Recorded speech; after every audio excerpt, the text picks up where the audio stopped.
गोलमाल है भाई, सब गोलमाल है। जी हाँ, और गोलमाल किया है मृणांक सिंह ने। और इनके बारे में ये बताया जा रहा है कि ऋषभ पंत के साथ भी कुछ 1.5 करोड़ रुपया गोलमाल किया है। ये एक खिलाड़ी है जो रणजी खेलता है, लेकिन अपने आप को एक फेमस क्रिकेटर बता करके इसने होटल्स में जाकर के बड़ी बड़ी बिल फाड़ी, पैसे कुछ नहीं दिए, कॉन मैन की तरह अलग अलग भेस बदल लिया। कहीं आईपीएस बन जाता है, आईपीएस ऑफिसर बन जाता है, और कहीं अपने आप को फेमस खिलाड़ी बताता है। अब इतना सुन करके आप सोचेंगे यार ये कौन इंसान है जो ऋषभ पंत तक पहुंच गया और ताज पैलेस होटल में जाकर के बवाल खड़ा कर दिया। तो ये खिलाड़ी है जिसने अपने आप को बताया कि मैं आईपीएल का क्रिकेटर हूं, मुंबई इंडियंस से खेलता हूं।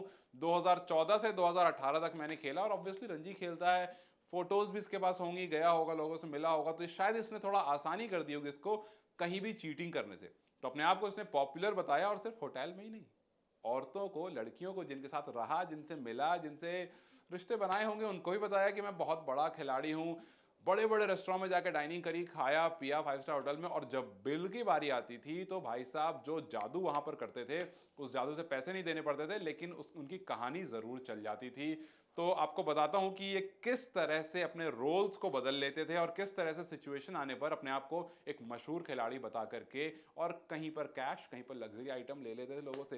तो हुआ कुछ ऐसा मामला कि जो पिछले साल की खबर आ रही है वो ये है कि अभी, हालांकि ये खबर ऋषभ पंत वाली जो है ये उनके एंड से क्लियर नहीं करी गई, ना ही पुलिस के एंड से क्लियर की गई है, लेकिन ये है कि ऋषभ पंत को इन्होंने लास्ट ईयर कुछ 1-1.5 करोड़ रुपए का चूना लगाया। अब ये कस्टडी में है दिल्ली पुलिस के, और जब दिल्ली पुलिस ने इनको कस्टडी में लिया तो बताया कि ताज पैलेस होटल में कुछ 5.5 लाख का इन्होंने घोटाला किया था, जुलाई 22 से जुलाई 29, 2022। जी हाँ, पिछले साल का किया कराया। अब इस बार पुलिस ने इसको बढ़िया कहे धर दबोच लिया है। तो कंप्लेन जो फाइल हुई है, कंप्लेन में ये लिखा हुआ है कि ताज पैलेस होटल के जो डायरेक्टर ऑफ सिक्योरिटी हैं उनकी तरफ से कंप्लेन लिखी गई थी, चाणक्यपुरी पुलिस स्टेशन में कंप्लेन लिखी गई, और वहां बताया गया कि इसने अपने आप को एक बड़ा, एक पॉपुलर क्रिकेट का खिलाड़ी बताया, और बोला कि जो भी कुछ बिल है, जो कुछ 5,53,362 रुपए का बिल बना है, ये बिल जो अभी फिलहाल क्रिकेट टीम को आप देख रहे हैं, 3 स्ट्राइक, आप समझ रहे कौन सी कंपनी का मैं नाम का बात कर रहा हूं, नाम नहीं लूंगा, आप समझ जाए खुद ही। तो वो कंपनी जो है, वो स्पोर्ट्स ब्रांड जो है, वो मेरा सब कुछ देखता है, क्योंकि जाहिर सी बात है वो एम्बेसडर, वो क्रिकेट को भी रिप्रेजेंट भी कर रहे हैं, तो उस पर, उस कंपनी पर सब कुछ रख दिया कि जी फला कंपनी है, वो मेरा सब कुछ देखती है, वही पेमेंट करेगी, मैं अपनी बिल्स नहीं देता, because I am a popular cricketer. और ये कहकर वहां से चूना लगा करके निकल गया। लेकिन जब कुछ दिन हो गए, वो फेमस ब्रांड, जो स्पोर्ट्सवेयर ब्रांड है, उसने भी अप्रोच नहीं करी होटल में, कोई पेमेंट ट्रांजैक्शन नहीं हुआ, तो फिर उसको कांटेक्ट किया गया, कॉल किया गया, तो फिर उसके बाद उसने बोला कि मेरा ड्राइवर आपके पास आ रहा है 2 लाख कैश लेकर के। तो जब कुछ दिन तक बात नहीं बनी, तो फिर उसके बाद कहा गया कि 2 लाख रुपए ऑनलाइन ट्रांजैक्शन कर रहे हैं, वो भी नहीं हुआ। वहां पर भी थोड़ा जब डाउटफुल माहौल हो गया, तब जाकर के कंप्लेन की गई उनके बारे में, बिकॉज शुरू में इज्जत मिली, यार आप क्रिकेटर हो, ऑब्वियसली बात आपको इज्जत मिलेगी, लेकिन वहां पर कुछ नहीं हुआ। तो फिर जब कंप्लेन हो गई, उनकी सर्च लगातार तैयार हो गई, लोगों से पूछताछ की गई, तो लोगों से पूछताछ में पता चला कि उनका फोन स्विच ऑफ जा रहा है, और उनके जो मैनेजर गगन सिंह बताए जा रहे थे, वो बाकी सब कुछ देखभाल करेंगे, सब टेक केयर करेंगे, जरूरत पड़ने पर कैश भी ला करके दे देंगे, लेकिन उनका कोई अता पता नहीं था। मृणांक सिंह थे, वो बिल्कुल गायब हो गए थे सीन से, और लोगों को यह बता दिया गया कि वो जो मृणांक सिंह है वो कहीं और जाकर रह रहे हैं, मतलब उन्होंने इंडिया छोड़ दिया है, और वो जाकर के दुबई या कहीं और सेटल हो गए, इस वजह से उनका फोन वगैरह स्विच ऑफ है। तो अपने जो नोन थे उनके सामने कहानी बना दी, होटल थे वहां से भाग गए बढ़िया पैसे वैसे का हिसाब करके, और पुलिस उनकी तलाश में लगातार कॉल कॉल ट्रेस करना, ये करना सब कर रहे थे, लेकिन उनका फोन स्विच ऑफ जाने की वजह से कम्युनिकेशन हर तरह से बंद हो गई थी।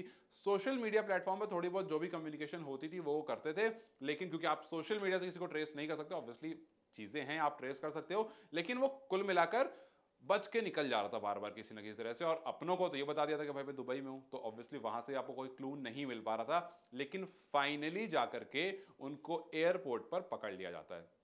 अब जब एयरपोर्ट पर पकड़े जाते हैं, तो वहां पर भाई साहब फिर दिमाग लगा देते हैं, और ये बात अभी की है क्रिसमस वाले दिन की, 25 तारीख की। अब उनको एयरपोर्ट पर पकड़ा गया, आईजीआई एयरपोर्ट पर।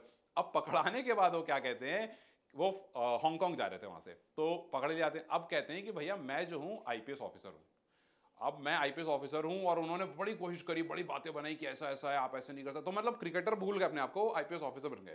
खैर, आप कितना देर पुलिस को चूना लगाओगे, तो कोशिश उन्होंने पूरी करी, लेकिन वहां वो चूना नहीं लगा पाया, और वहां पर उनको गिरफ्तार कर लिया गया। और ये आदमी जो है, ये पढ़ा लिखा आदमी है, ये डीयू से ग्रेजुएट है, नॉर्थ कैंपस से। कॉलेज नहीं बताऊंगा नाम, खैर कॉलेज की बताएगी। तो खैर DU से ग्रेजुएट है, MBA तक कर रखी है इस बंदे ने, लेकिन after all he became a criminal, मतलब क्रिकेट छोड़ के क्रिमिनल बन गया। और अब देखते हैं कहाँ तक इनका किस्सा जाता है। और वो जो ऋषभ पंत वाली कहानी है, इस पर जैसे ही कोई श्योरिटी आएगी हम आपको जरूर बताएंगे। लेकिन ये कॉन मैन की कहानी आपको कैसी लगी मुझे कमेंट सेक्शन में जरूर बताइएगा। इस वीडियो को लाइक और शेयर जरूर करें और जाते जाते चैनल को सब्सक्राइब करते जाएं।